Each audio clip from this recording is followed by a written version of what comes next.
All set. আমরা এখন বেরোচ্ছি। এখন সময় 8:20। আমরা লাটাগুড়ি থেকে বেরোচ্ছি জলদাপাড়ার উদ্দেশ্যে। এটা হচ্ছে নিখিলদার হোমস্টে। এখনও তৈরি হচ্ছে, অনেক কাজই বাকি আছে। চলো রাস্তায় গিয়ে দেখাচ্ছি আপনাদের সঙ্গে। ওকে, গুড মর্নিং ফ্রম লাটাগুড়ি। আজ আমাদের নর্থ বেঙ্গল রাইডের ডে 4th। আমরা চললাম জলদাপাড়ার উদ্দেশ্যে। এখন 8:30 বেরিয়ে পড়লাম। রাস্তাঘাটে ব্রেকফাস্ট করব। এখান থেকে সোজা যাব চালসা থেকে ডান দিক টুয়ার্ডস জলদাপাড়ার দিকে। সকালে পরিবেশটা দেখুন। কালকেও সকাল বেরিয়েছিলাম, কিন্তু এত সকালে বেরোয়নি। যদি ভাগ্য ভালো থাকে তাহলে রাস্তায় যদি হাতি বা কিছু দেখতে পাই, মানে সকালবেলাটা দেখার চান্সটা বেশি থাকে। আর সকালবেলা আর সন্ধেবেলা, মানে বিকেলবেলার দিকে যদি আমাদের ভাগ্য ভালো থাকে দেখতে পাবো হাতি। বাকি এখন 10 কিলোমিটারের একটা ফরেস্ট সামনে, তারপরে আবার জনবসতি, তারপরে চালসা মোড়। চলো আনন্দ নিতে যাওয়া যাক।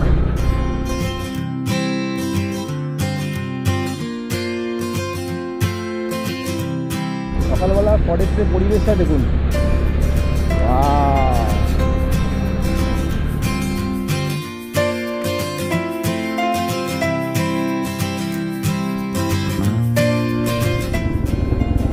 Welcome to jungle camp, Nevda jungle camp.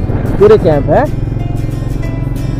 দারুণ। যেতে যেতে ফরেস্টের মধ্যে একটু একটা জায়গায় দাঁড়ালাম। একটু ফরেস্টের ভিতরটা একটু ঢুকবো। পিছনটা দেখুন, এই ভিতর দিয়ে একটু ভিতরটা যাব। বাঁশ দিয়ে করা আছে, তাও ভাবছি একটু তো সেখানটা ঢুকবো।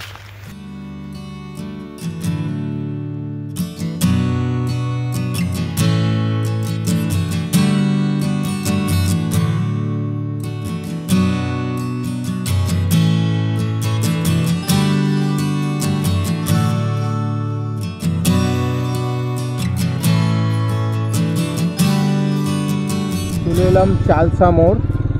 এবার এখান থেকে আমাদেরকে নিতে হবে রাইট সাইড, ডান দিকে। আর সোজা চলে গেলে সামসিং, সিন্তুলাখোলা। কালকে যেমন এই দিক দিয়ে আমরা সোজা চলে গেছিলাম। এখান থেকে শুরু হলো আমাদের নতুন রাস্তা। এবার আমাদের শুরু হবে নতুন অভিজ্ঞতা। আচ্ছা, এখান থেকে দেওয়া আছে তেলিপাড়া 41, বিন্নাগুড়ি বীরপাড়া 50, বিন্নাগুড়ি 37, কুচবিহার 110, আলিপুরদুয়ার 113, গুয়াহাটি 390। তাহলে আমরা গুয়াহাটি চলে যাই। 390। এই যে এই পাহাড়ের এইখান থেকে উঠেই কিন্তু আমাদের সামসিং যাওয়ার রাস্তা। আমরা কালকে এই পাহাড় দিয়ে কিন্তু সামসিং গেছিলাম। আমাদের সামনে হচ্ছে Chapramari wild life century, Chapramari forest. চলো গান শুনতে যাওয়া যাক, রাস্তাটার ফিল নেওয়া যাক।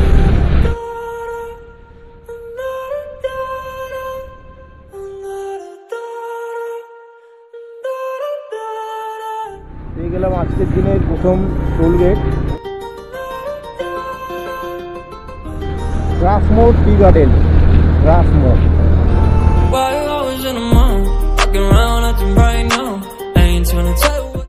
লুচি সব হোগা? লুচি হবে? রুটি আর তরকা? কি করবি, রুটি তরকা খাবি নাকি? হ্যাঁ, ভালো লাগছে না। চলো বেরিয়ে চলো নেক্সট। হ্যাঁ,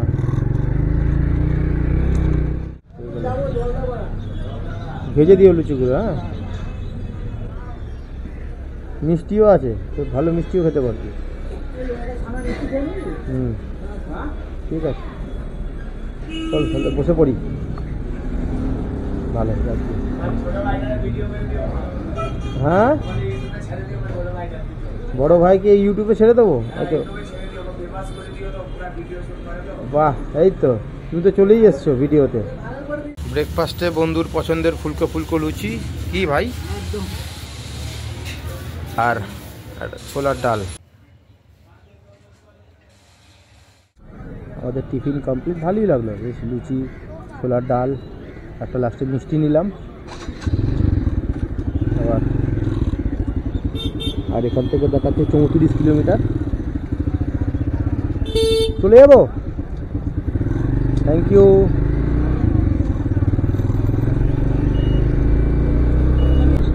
আর এখন কটা? এখন 10টা 34, 11:30টার মধ্যে পৌঁছে যাবো ভাই।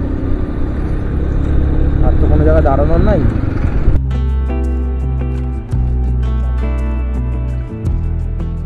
চলে এলাম মাদারিহাট, রাইটটা নিয়ে এলাম। আমরা একটু ভুল ঢুকে পড়েছিলাম, মাদারিহাট থেকে ডান দিক নিয়ে নিয়েছিলাম। ডান দিকে দরকার পড়ে না, এই মাদারিহাট, এটা মাদারিহাট মোড়। এইখান থেকে সামনে মানে এই দিক থেকে এলাম, এই দিক থেকে আসলে সোজা এইদিকে। তো এই যে ভাই এইখানটা দিকটা ঢুকে গেছিলাম, এইটা হচ্ছে মানে রাস্তা থেকে ডান দিক। আমরা জলদাপাড়া ঢুকে সবার আগে গেছিলাম বুকিং কাউন্টারের দিকে। শুকনো কাঠের ব্রিজ দিকে যাচ্ছি। চলে এলাম জলদাপাড়া বুকিং অফিসটার সামনে। এটা হচ্ছে অফিস। ওই বড় রাস্তা থেকে ডান দিকে অনেকটা ঢুকলে এই জায়গাটা আসতে হয়। দেখেন 3:30টায় করি। আর দেখে নে আগে কোনটা আগে, মানে কোন দিক দিয়ে। এই যে এটা দিয়ে তো ইউথ হোস্টেল চলে এলাম। রংচং করছে, যদি রুম পেয়ে যাই ভাই তাহলে তো ভালো। এই তো লোকটা যাচ্ছে, ধর ধর, এই দেখো এই মহামায়া লজ অ্যান্ড মা মনসা হোটেল, এখানে আজকে আমরা রাতের জন্য উঠেছি। এটা একদম কাছে, মানে এই সামনে হচ্ছে ইউথ হোস্টেল, বা এইখানে রাস্তা দিয়ে ঢুকতে গেলে হচ্ছে আমাদের কাউন্টার। আর হোটেল চেক ইন করেই ফ্রেশ হয়ে কিন্তু আমরা দুপুরের খাওয়া দাওয়াটা সেরে নিয়েছিলাম পাশের একটি হোটেলে। আমাদের সান খাওয়া দাওয়া কমপ্লিট। খাওয়া দাওয়া করে এখন আমরা যাচ্ছি সাফারি বুকিং কাউন্টারের দিকে। মারামারি করছিল তখন হোটেল বুক করতে গেছিলি। হ্যাঁ, দুজন মিলে দুটো মানে আমাদের 3:30 টাইমটা ফিক্স করেছি। এখন গিয়ে লাইন দিতে হবে। মনে হয় শেয়ারে পেয়ে যাবো, যদি পেয়ে যায় তো খুব ভালো হয়, নাহলে আমাদেরকে পুরোটাই এই পুরো গাড়ি আমাদের দুজনকে বুক করতে হবে। 1750 টাকা, 1750 টাকা, মানে গাড়ি ভাড়া আর ওদের গাইড চার্জ নিয়ে 1750 টাকা। এখন এন্ট্রি ফি যেহেতু ফ্রি করে দিয়েছে, সেই তো এই চার্জটাই পড়ছে। আর যদি শেয়ারে পেয়ে যাই তাহলে 6 জনের মধ্যে ভাগ হবে, নাহলে আমরা দুজনে দেবো। এটা হচ্ছে বুকিং কাউন্টার। আর এখন দুপুর 3:30 শিফটের ভিড়টা দেখুন। আমি একটু বাইরে চলে এসেছি, এই দেখুন 3:30 শিফটের ভিড়। আমি তো ভেবেছিলাম লোকজন হবে না হয়তো। এখানে কিন্তু আইডেন্টিটি জেরক্স করে নিয়ে যেতে হবে। আমরা ওই আধার কার্ডে জেরক্স করে নিলাম। ওখানে আধার কার্ড জেরক্স নিয়ে গিয়ে লাইনে দাঁড়াতে হবে। লাইনে বেশ কিছুজন আছে, সুকান্ত দাঁড়িয়ে গেছে লাইনে, আমি জেরক্স করতে চলে এসেছিলাম। সামনেই আছে একটা ছোট কাউন্টার, একটা সুন্দর কাউন্টার করা আছে। কিছু 5 টাকা করে নিল পার পিস জেরক্সে। আমি 3টে করিয়েছি, একটা হোটেলে দিতে হবে আর 2টো এখানে। আমরা শেয়ারে পেয়ে গেলাম 5 জন হয়েছে। আর এটা হচ্ছে আমাদের টিকিট। আমাদের গাড়ি নম্বর হচ্ছে 0289। এটা হচ্ছে গাড়ির চার্জের জন্য, এটা হ্যাঁ ভেহিকেল চার্জ। আর এটা হচ্ছে guide service charge. A few moments later.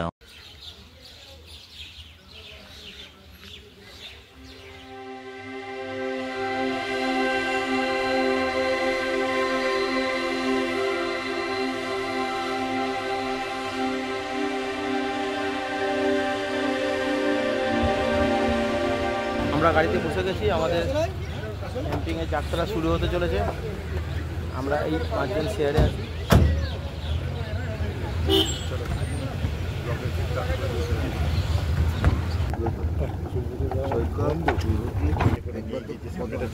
Jaldapara national park, এখান থেকে এন্ট্রি হচ্ছে। এক এক করে সব গাড়িকে চেক করে করে ঢোকাচ্ছে, মানে ডকুমেন্টেশন চেক করে না। আমাদের গাইড চলে গেছে, ওখানে জমা হচ্ছে, রিসেপশন কাউন্টার। এখান থেকে 13-14 কিলোমিটার যাবো, আবার এই রাস্তাতেই ফিরে আসবো। আচ্ছা ওটা ওয়াচ টাওয়ারে নিয়ে যাবো আর হলং নিয়ে যাবো, এই তিনটা স্পট ঘুরাবো। আচ্ছা হলং আর আরেকটা ওটা ওয়াচ টাওয়ার, দুটো ওয়াচ টাওয়ার। একটাকে বলে জলদাপাড়া ওয়াচ টাওয়ার, একটা হচ্ছে হরিণডাঙ্গা ওয়াচ টাওয়ার। আচ্ছা এরপরে একটা নাচের অনুষ্ঠান হয়, যদি আপনারা নাচ দেখেন তাহলে আমরা নিয়ে যাবো। জঙ্গলের টোটাল এরিয়া হচ্ছে 216.51 বর্গ কিলোমিটার। 216.51 বর্গ কিলোমিটার।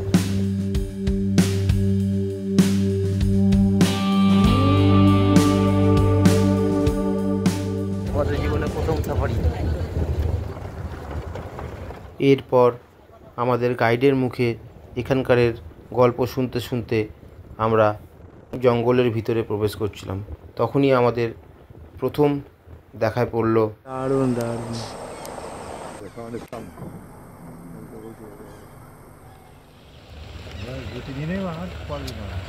এই যে গন্ডার। এরপর পথে চলতে চলতে দেখা পেলাম গন্ডার, হরিণ, চিতল। এরকমভাবেই সবাইকে দেখতে দেখতে রাস্তায় ধুলো ওড়াতে ওড়াতে গিয়ে পৌঁছালাম ওয়াচ টাওয়ার। আমরা এখন চলে এলাম এই ওয়াচ টাওয়ারের সামনে। এই ওয়াচ টাওয়ার থেকে উপরে উঠে গিয়ে এখন ছবি ভিডিও যা তোলা হবে। সুন্দর লাগছে সূর্যের।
আমাদের ওয়াচ টাওয়ার দেখা কমপ্লিট। এখন আবার গাড়িতে ফিরছি।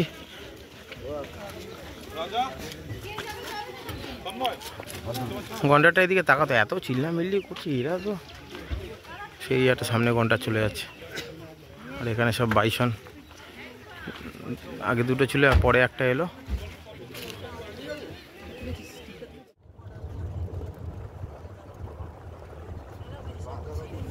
রাস্তার উপরে ওই দুজন আছে, ওই জন্য দুটোই আছে। কতগুলোকে লাইন মারছে একসাথে। এটা হচ্ছে এখানকার হেডকোয়ার্টার।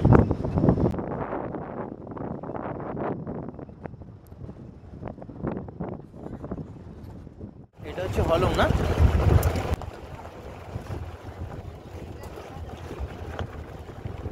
এই জায়গাটা পুড়ে গেছিল। এটা হলং বাড়ি। এই জায়গাটি হচ্ছে হলং। সামনে ছিল হলং বাংলো, ওই যে সামনে। এখন যেমন দেখতে পাচ্ছেন হাতি, ময়ূর সব দেখা যাচ্ছে।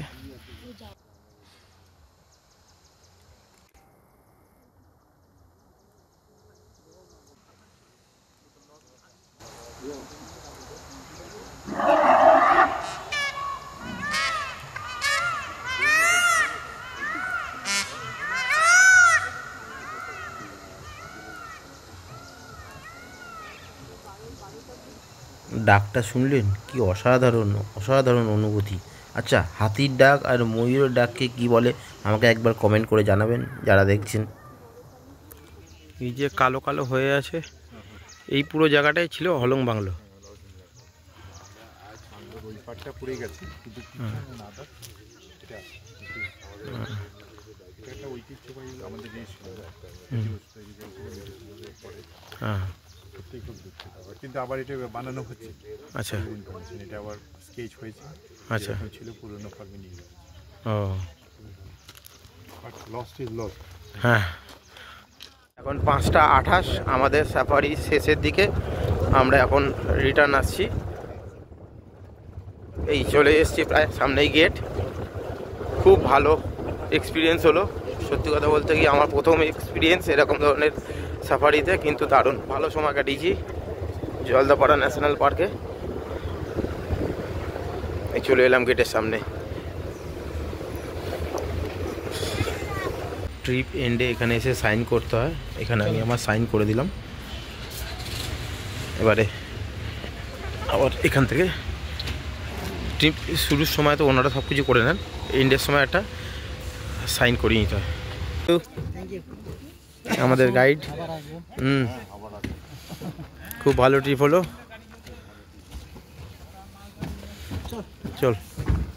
চলুন তাহলে আমরা আসি তাহলে। হ্যাঁ আসছি, আবার দেখা হবে। Bye bye, nice to meet you. খুব সুন্দর সময় কাটিয়েছি তাই না? সবই পেলাম মোটামুটি, যেগুলো এক্সপেক্ট করে এসেছিলাম তার থেকে একটু বেশি। হর্নবিলটা হচ্ছে অ্যাড অন আর কি, মানে কিন্তু উড়ে যাওয়ার সময়টা যে আমার ক্যামেরাটা বন্ধ হয়ে গেল, মানে বন্ধ করে দিলাম, এত তাড়াতাড়ি গাড়িগুলো ছেড়ে দিচ্ছে তো বোঝা যাচ্ছে না, কিন্তু দারুণ। ময়ূর যেন মানে কি বলবো, পাখি পায়রার মতো যেন আমাদের কলকাতা যেমন পায়রা যেমন, হ্যাঁ ঘুরে বেড়াচ্ছে এদিক ওদিক। ময়ূর তো অজস্র ময়ূর।